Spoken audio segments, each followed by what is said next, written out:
What's up, guys? It's a beautiful late afternoon at Midwest Tool Review Garage. Let's see here. What am I doing today? Well, I'm out here stripping parts off my S10 donor truck.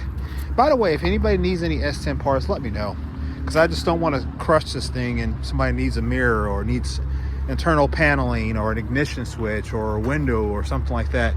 Anything and everything on this cab is available. It's same thing as such for the fenders and the rear bed and all that kind of stuff. So just let me know. But we've already taken off the brake booster. Let's see here. I already pulled this off here because we needed it. And we're going to be reusing this on the 58 GMC if possible. So I've got that pulled off now. I'm out here using my salvage yard box because I don't have room in the shop to get this cab in or a way to move it. We're going to be robbing a couple more pieces off. We got to take off the windshield motors. Got to take those off, or that off, because we're going to probably use it, or at least try to use it. And then currently right now I am trying to I'm going to drop the steering wheel down, and then I'm going to work on taking the accelerator and the brake pedal out of the truck. And then I don't know what else. So stay tuned and I'll catch you guys up to what we're working on once we get started. All right, so what do we got done now? So we've got the steering wheel taken out. Too much of a shadow there. The steering wheel is taken out. You see it sitting back there. Brake booster's out. I got the accelerator pedal out with all the hardware. Now I'm going to take the brake pedal out. And yeah, let me get a tripod, because you guys, I don't mind doing the brakes, like, you know, frame brakes or whatever. Well, you record a little bit, stop, record a little bit, stop. But sometimes I just kind of like to let it go too, because it's less distractions on my end of it. That's the old steering linkage to the old steering wheel. Started working with that too. As you guys see, I kind of threw it back in very haphazardly because my wife made me leave with her, so I couldn't finish that up. But we're gonna basically adjust that. We have to cut more of this down because it's too long. The steering rod inside is also too long, but I'm just getting general mock-ups done right now. And then I'm gonna get the brake booster position located and all that kind of stuff as well. Then I need to pull out all of the dash or the gauges and stuff so I can have access to back there, which I assume that there's not very much given the age of the truck, so that'll be hopeful or helpful. Where in the world is my tripod? Oh my God. Sometimes I spend more energy looking for things than it's worth. I don't have a clue. See, my kids come in here too. That's the problem with having a shop at home. As your kids come in, they like to play with things. And they're boys, so you want them to learn and to do stuff. And, you know, you don't want to close off everything to your sons or daughters in that case. But sometimes they get in here and they mess with stuff too much. And I don't even know where it's at. So, all right, let me, once again, I'll get one of the boys or one of my girls to try to find a tripod. And, I'll just have to do another take. So let me get back out there. I got to clean up all that kitty litter stuff too from the spill that we just had. All right, guys, hang on. All right, we're back. So what do we get accomplished today? We got the brake pedal out.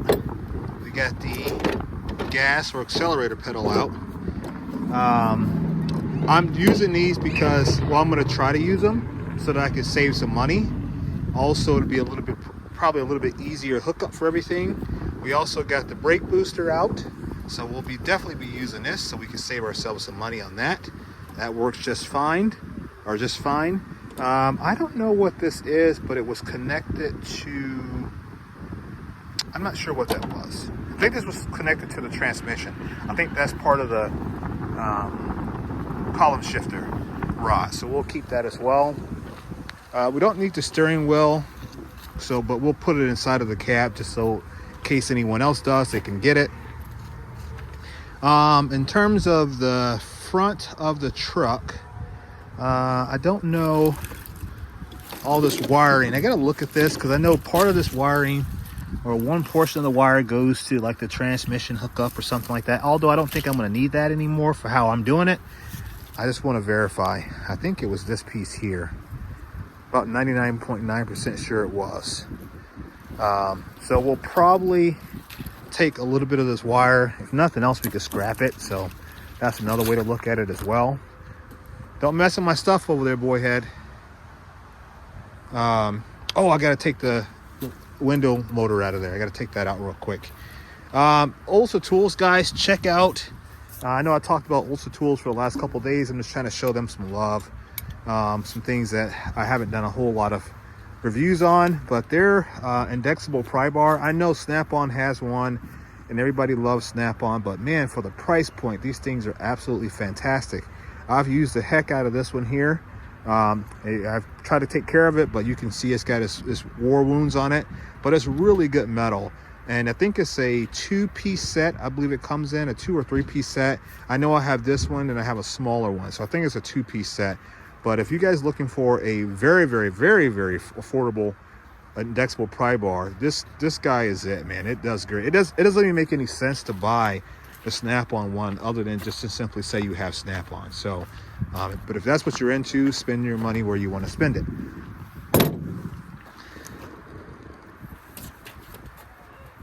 I don't even know what he's up to. But, so yeah, that's that. I'm going to take this actuator motor off here so we can use that as well.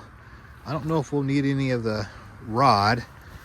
Actually, the rod itself, I don't know if we'll need that. We might have to figure out a way to take that rod too, just in case we need it, because I would hate to try to fabricate something just to make it work. I would like to use everything, you know, stock configuration as much as possible for where it makes sense. I'll show you guys. Yeah, he's hiding over there, buddy. Your brother wants you, Luke. Don't hide. He's too little to be hiding from. All the tools we use today. We end up the Capri tool socket set. You know, my go-to socket set. I mean, that's going to be pretty much always used. I use my 1/4-inch drive swivel by Blackhawk. Those came in handy, especially for some of the dash screws and things like that, or getting up underneath the dash for some smaller screws. Right tools, 1/2-inch drive round head ratchet. Didn't even need it, but because I thought the bolt was bigger than what it was, didn't end up needing a 1/2-inch drive. Always the adjustable, because this is like my favorite adjustable that I have. Cornwell locking extensions. I use the hell out of these, and if you don't believe me on that, yeah, she's been rode hard and put away wet. So I love that. Works great. Never lose a socket again. A couple Snap-on sockets. Use the something I've never used before, which is a swivel. So I put this swivel on here. So Snap-on 3/8 drive swivel with the Capri socket. I think it's an 18mm, and my Milwaukee long neck. A great combination, especially for getting the bolt free for the brake pedal. A couple screwdrivers, some Klein wire cutters or snips, whatever you want to call it, and then my Snap-on puck light. Absolutely love this thing. Cobalt. People knock on Cobalt all the time, but I've had this gun for years now. It is brushless. You can tell that it's been heavily used, and I put this up against a CT761A any day. That's how good it is with the 4-amp battery. And then my Milwaukee 1/4-inch drive. This is an actual true 1/4-inch drive anvil. Works absolutely fantastic. I love I have big hands, so I love the bigger grips on these things. Get out of here. So yeah, get out of here. Fucking bees everywhere. Jesus, I can't do any work without bees. I don't know. But anyway, that's what I use today on this stuff here. My boys are playing underneath the truck for some reason, but I'm gonna finish going ahead and grabbing that actuator motor, and that's gonna be it for today in terms of working on this here. I may pick the camera back up again. I do have to move the bed off of the 58 frame and put it onto the S10 frame, so maybe we'll capture that one. But till then, guys, I'll catch you in the next one. Peace.